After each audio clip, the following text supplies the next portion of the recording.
বন্ধুরা, যেমনটা আমি তোমাদেরকে বলেছিলাম যে এরপর থেকে আমরা জিডিএস টু এমটিএস এর প্রশ্ন উত্তর নিয়ে আলোচনা করব, ঠিক তাই আমরা আজকে 15টা এমন গুরুত্বপূর্ণ প্রশ্ন নিয়ে এসেছি জিডিএস টু এমটিএসে, যেটা তোমাদের খুবই গুরুত্বপূর্ণ। তো তোমরা যদি জিডিএস থেকে এমটিএস এর পরীক্ষার প্রিপারেশন নিতে চাও, বা মনে যদি টার্গেট আছে যে আমি জিডিএসে ভর্তি হওয়ার পর এমটিএসে উঠবো, মানে এমটিএসে প্রমোশন পাবো, বা জিডিএসে ইতিমধ্যেই তোমরা কাজ করছো সেখান থেকে এমটিএসে প্রিপারেশন নিতে চাও, তাহলে কিন্তু আজকের এই প্রশ্নগুলো তোমাদের খুবই উপকারে আসবে। আর শুধু আজকে নয়, এরকমভাবে আমি প্রত্যেক দিন চেষ্টা করব কিছু কিছু প্রশ্ন দেওয়ার। তারপর তোমরা দেখবে 1 বছর পর যে কালেকশানটা হয়ে যাবে সেখান থেকে পড়ে নেবে, মোটামুটি কমন এসে যাবে। যদিও জিকেতে কমন দেওয়া খুব চাপের ব্যাপার, তবুও প্র্যাকটিস তো আমাদের করতেই হবে।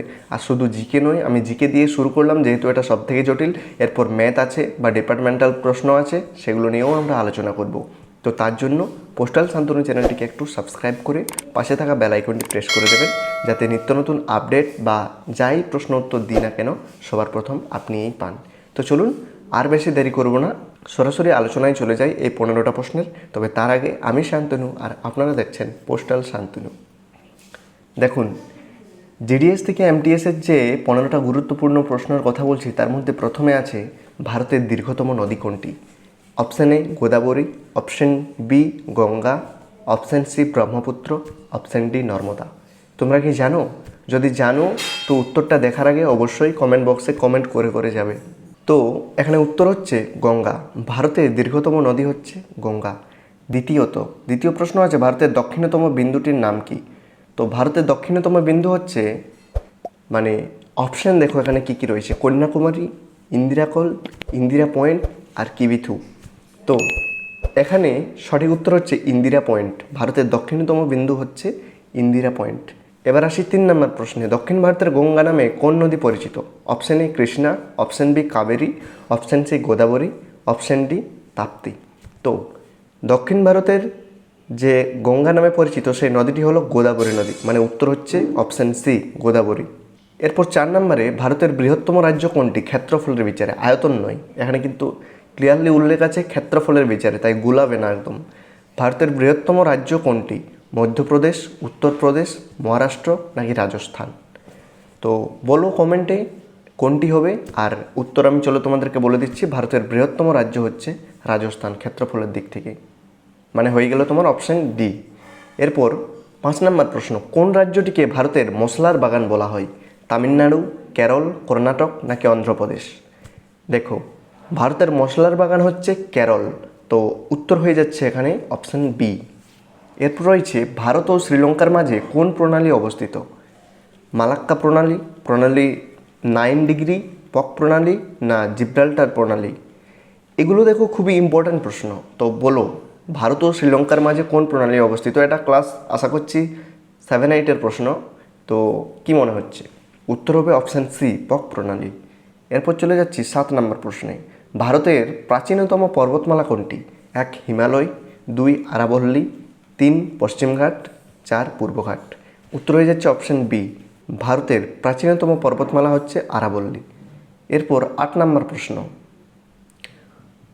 কর্কটক্রান্তি রেখা ভারতের কয়টি রাজ্যের উপর দিয়ে গেছে? 6টি, 7টি, 8টি না 9টি? কর্কটক্রান্তি রেখা ভারতের কয়টি রাজ্যের উপর দিয়ে গেছে? উত্তর হচ্ছে 8টি। তো 8টা রাজ্যের উপর দিয়ে গেছে কর্কটক্রান্তি রেখা। কিন্তু বন্ধুরা, এখানে তো বলে দিলাম যে 8টা রাজ্যের উপর দিয়ে গেছে, কিন্তু যেহেতু এটা এমসিকিউ প্রশ্ন তোমরা ভাববে ডিটেলসে জানার প্রয়োজন নেই, কিন্তু তোমাদেরকে আমি জানিয়ে রাখি তোমাদের ভালোর জন্য যে 8টা রাজ্যের নাম, মানে যে 8টা রাজ্যের উপর দিয়ে গেছে সেই 8টা রাজ্যের নাম। বাই চান্স কোথায় কি কোনটা গুরুত্বপূর্ণ এসে যাবে, হয়তো কোথাও প্রশ্ন দিয়ে দিল এই রাজ্যগুলোর মধ্যে কোন রাজ্যের উপর দিয়ে কর্কটক্রান্তি রেখা গেছে, তখন পারবে না। তো চলো ফটাফট 8টা রাজ্যের নাম একটু নোট করে নাও।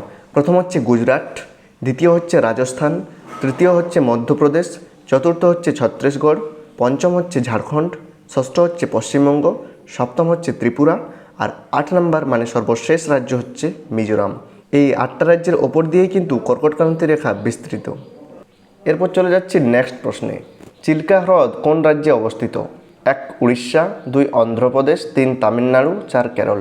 তো চিল্কা হ্রদ হচ্ছে তোমার উড়িষ্যার মধ্যে অবস্থিত, মানে অ্যান্সার হচ্ছে অপশান এ উড়িষ্যা। এরপর চলে যাচ্ছি 10 নম্বরে। ভারতের দ্বিতীয় বৃহত্তম নদী অববাহিকা কোনটি? 1 কৃষ্ণা, 2 গোদাবরী, 3 মহানদী, 4 নর্মদা। তো ভারতের দ্বিতীয় বৃহত্তম নদী অববাহিকা হচ্ছে অপশন বি গোদাবরী। ভারতের সর্বোচ্চতম শৃঙ্গ কোনটি?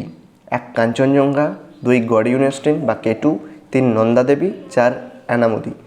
তো উত্তর হয়ে যাচ্ছে অপশন বি, ভারতের সর্বোচ্চতম শৃঙ্গ হচ্ছে গড় ইউনেস্টিন মানে কেটু। এরপর চলে যাচ্ছে আমরা 12 নম্বর প্রশ্নে। ভারতের কোন রাজ্যে সবচেয়ে বেশি বনভূমি রয়েছে? দেখো, আগেরটা আমরা বলেছিলাম ক্ষেত্রফলের দিক থেকে যে কোনটা দীর্ঘতম বা বৃহত্তম। এখানে বলেছে আয়তনের দিক থেকে ভারতের কোন রাজ্যে সবচেয়ে বেশি বনভূমি রয়েছে আয়তনের দিক থেকে। ব্রেকেট যে লেখাগুলো থাকবে এগুলো একটু ভালোভাবে দেখবে। অপশান হচ্ছে Arunachal Pradesh, option B Madhya Pradesh, option C Chhattisgarh, option D Orissa. তো এই যে 4টা অপশান রয়েছে তার মধ্যে বলেছে সবচেয়ে বেশি বনভূমি কোথায় রয়েছে। কি হতে পারে উত্তর? কমেন্টে জানাও। চলো আমি তোমাদেরকে উত্তরটা বলে দিই। উত্তর হচ্ছে অপশান বি মধ্যপ্রদেশ। ভারতের মধ্যপ্রদেশের মধ্যে সবচেয়ে বেশি বনভূমি রয়েছে আয়তনের দিক থেকে, কিন্তু এটা মাথায় রাখবে একটু। এরপর রয়েছে পশ্চিমঘাট পর্বতমালার সর্বোচ্চ শৃঙ্গ কোনটি? Option A Doddabetta, option B Anamudi, option C Guru Shikhar, option D Mahabaleshwar. কোনটা হবে উত্তর? কি মনে হচ্ছে? পশ্চিমঘাট পর্বতমালার সর্বোচ্চ শৃঙ্গ হচ্ছে এনামুদি। এরপর চলে যাচ্ছে ভারতের প্রমাণ সময় মানে স্ট্যান্ডার্ড টাইম কোন দ্রাঘিমারেখা অনুযায়ী হিসাব করা হয়। এটা কিন্তু ভেরি ইম্পর্টেন্ট, একটু এটা ভালোভাবে মাথায় রাখবে। চলো অপশানগুলো দেখে নিই। Option A 82.5 degree, option B 85.5 degree, option C 75.5 degree, option D 90 degree. কোনটা হবে উত্তর? কি মনে হচ্ছে? ভারতের প্রমাণ সময় কোন দ্রাঘিমা অনুযায়ী হিসাব করা হয়? উত্তর হয়ে যাচ্ছে অপশান এ, মানে হচ্ছে তোমার 82.5 ডিগ্রি পূর্ব, 82.5 ডিগ্রি পূর্ব। এরপর চলে যাচ্ছে আজকে সর্বশেষ বা 15 নম্বর প্রশ্নে।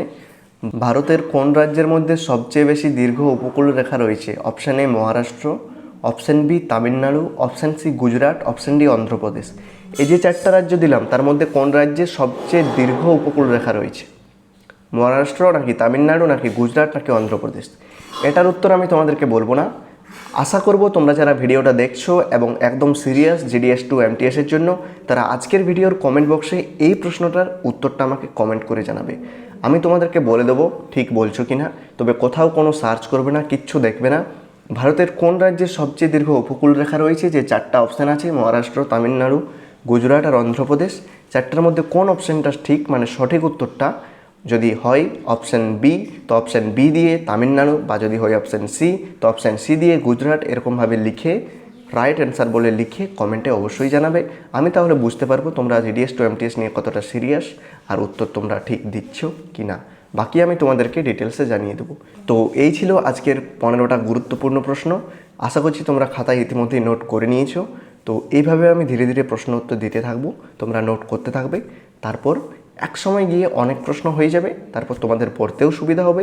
প্লাস যখন 15টা প্রশ্ন প্রত্যেক দিন করবে তখন এক সময় গিয়ে সেটা মুখস্থ হয়ে যাবে, মানে আর এক্সট্রা এফোর্ট দিতে হবে না।